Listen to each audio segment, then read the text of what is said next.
Hello, I'm John Peters from Heel Planning and welcome to another planning appeal case study video. In this video we look at a recent appeal that was submitted to the Planning Inspectorate against a decision issued by Dorset Council for a retrospective loft extension to create an office, extra bedroom and ensuite.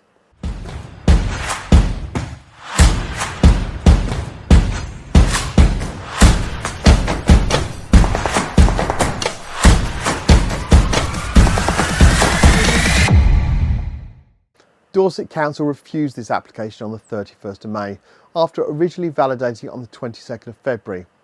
The reasons they stated were the development is overly prominent, incongruous and without precedent in the area.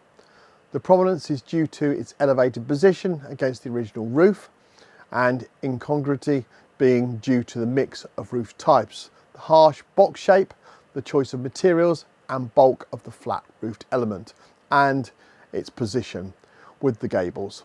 As such, it will be contrary to local policies. 2.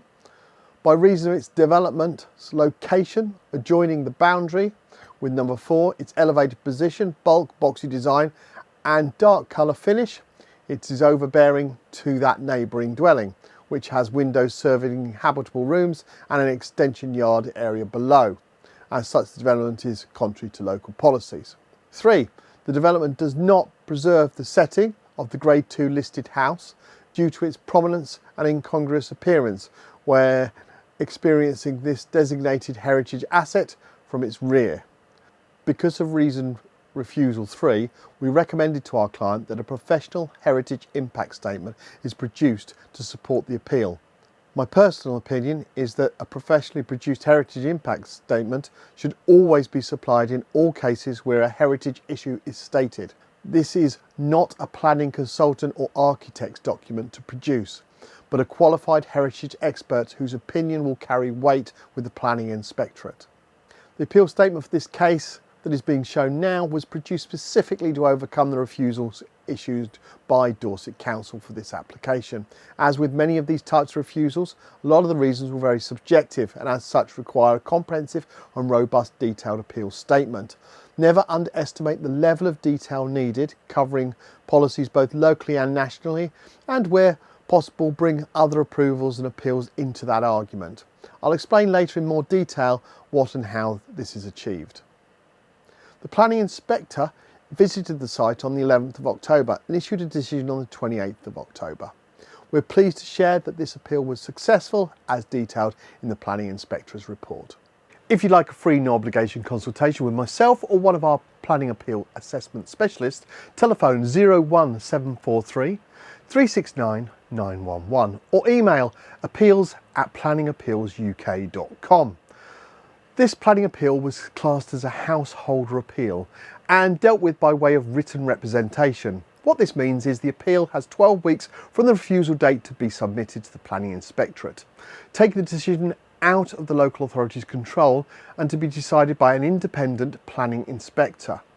No further information or evidence can be submitted after that date, so it is vitally imperative that the appeal statement is comprehensive, robust and with sufficient detail and argument to overcome the refusal reasons that the local authority have used to refuse the application. As you saw, our planning statements are just that, comprehensive, robust, and you cannot underestimate the importance of the amount of detail in the appeal statement. It is your last chance to convince the Planning Inspectorate why your appeal should be approved. The local authority does not have the right to respond to householder appeal statements. They are reliant on the documents published and the refusal reasons stated in their decision notice. No other parties can provide additional argument at this stage either. And they are also reliant in what was submitted as part of the appeal. This prevents NIMBYs from motorising mass objections and introducing prejudicial information to the case at a late stage. We at Hill Planning have a very structured approach to appealing householder planning refusals. This starts initially with our planning team working through the officer's delegated report. This is the report the planning officer created and used to come to the decisions to refuse the application in the first place, taking apart section by section anything negative and undermining the planning officer's thought process wherever possible. Where policies have been mentioned, we deep dive into each policy, ensuring that each policy has been represented correctly. It is often found that misrepresented policies, when used, have actually been originally produced for an alternative reasons, and in fact does not say what the officer was referring it did. This needs to be shown and demonstrated, helping undermine the credibility of the refusal. The next stage in our process is dealing with the legally binding decision notice that was issued by the local authority. Many people, when they receive a refusal notice, they attempt to re-engage with the planning officer to try and address and clarify the reasons used for refusal. Unfortunately, the local authority cannot legally change the decision once it's been issued, and the options available are simply to either reapply with a revised application taking into account the refusal reasons, or appeal to the planning inspectorate. Remember, the clock is ticking for an appeal from the date the decision was issued. So if you are minded to appeal, it is important to start the process as soon as possible. Working through the decision notice can cause some duplication, but that's okay, as it's underlining to the inspector the reasons why the application should have been approved.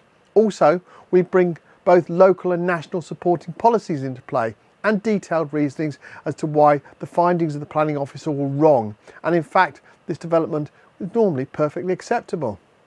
Our approach for producing appeal documents that go into great detail of work throughout the refusal reasons, officers' reports and policies in detail, and to supply supporting cases where the inspectorate has granted appeals is absolutely invaluable.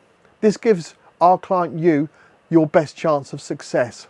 Admittedly, it does take longer to produce an appeal to this level of detail, and will increase the cost slightly by going into that level of detail. But it is that attention to detail that is absolutely paramount. As an organisation, Heal Planning is one of the leading appeal specialists with both dedicated in-house planning and legal teams, whose job it is to win your case. Both these skill sets are invaluable to produce a robust and compelling case to gain a win. You won't find many organisations in our industry that have both these skill sets, a planning and a legal team, and is most definitely the reason why we have the success rate we do. Without appealing your planning refusal, you cannot gain the permission you are seeking. Your appeal will go to the Planning Inspectorate. They're a government-based organisation that is appointed by the Secretary of State to handle all types of planning appeals. Based out of Bristol and covering England and Wales, the Planning Inspectorate gives you a chance of success to gain that permission you are seeking and taking the decision process away from your local authority's planning officer. You'll find a host of videos about various types of planning appeals and services we offer on our website. If you'd like a free no obligation consultation with myself or a member of our team, please call us on 01743 369 911 or email appeals@planningappealsuk.com and give your appeal its best chance of success. Thank you for watching, and we look forward to speaking with you soon.